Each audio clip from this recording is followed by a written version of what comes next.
If you want to know the perfect week to book for your upcoming Disney trip, keep watching, because we're about to tell you exactly what you need to know. Hi, I'm Katie. And I'm Jen, and we're from Disney with Dave's Daughters.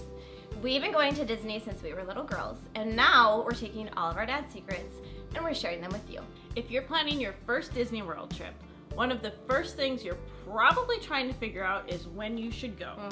And once you start looking into it, you see crowd calendars and all of these different opinions, and it can honestly feel really overwhelming really fast. Yes, and I think what makes it the most confusing is that everyone is looking for this absolutely perfect week. They want the best weather. They want low crowds and everything just magically to line up. The reality is, we're sorry to say, that week does not exist. But there are better times to go. And once you understand why crowds happen, it becomes so much easier to make that decision. That's right.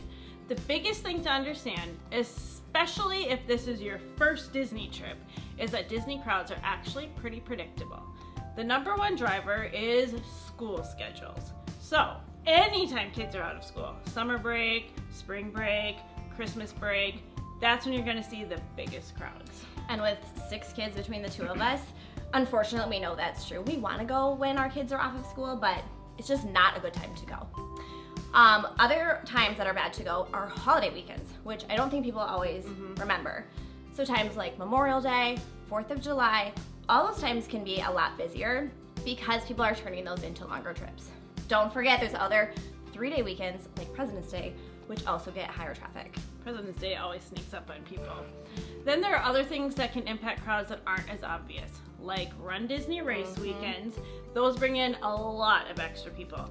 There are also cheerleading competitions that happen regularly throughout the year. Yes, and EPCOT festivals can also impact crowds too. Things like our personal favorite, the Flower and Garden Festival, or the Food and Wine Festival can make the parks, especially EPCOT, feel a lot busier than you might expect. Keep in mind that EPCOT festivals can make weekends feel busier at EPCOT when locals tend to check out the festival. So once you start thinking about school schedules, holidays, and events happening in the park, you can pretty quickly understand what crowd levels might look like. Any good crowd calendar, like the ones you can find on our site, will incorporate all these factors when they make their predictions. And if you do have some flexibility, there are definitely times that tend to feel more manageable, and we've experienced that ourselves. One of the best trips that we've taken was the week right after New Year's.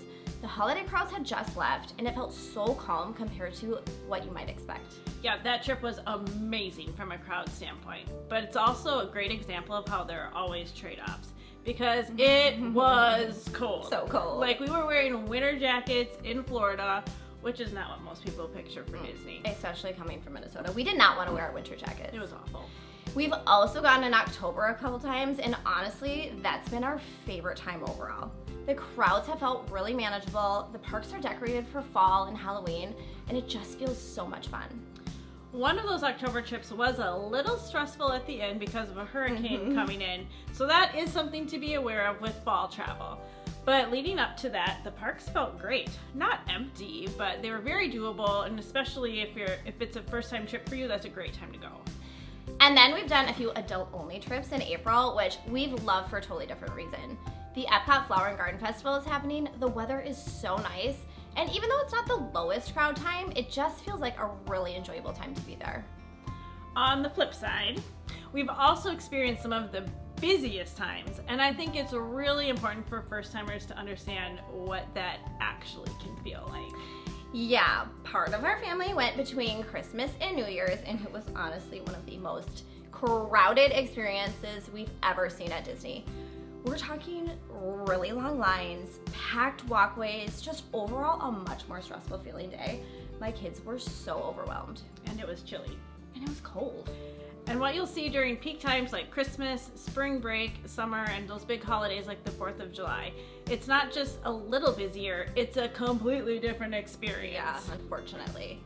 But again, that doesn't mean you shouldn't go during these times. It just means that you want to go and knowing what to expect and having a plan. So, when it comes to crowd calendars, I think the best way to use them, especially if you're new and especially if this is your first visit to Disney World, is not to focus on the exact numbers. Yeah, because those numbers can change for so many different reasons. There's always different promotions coming out. There's new rides that have been refurbished and are now open, and events. And all of that thing can shift everything.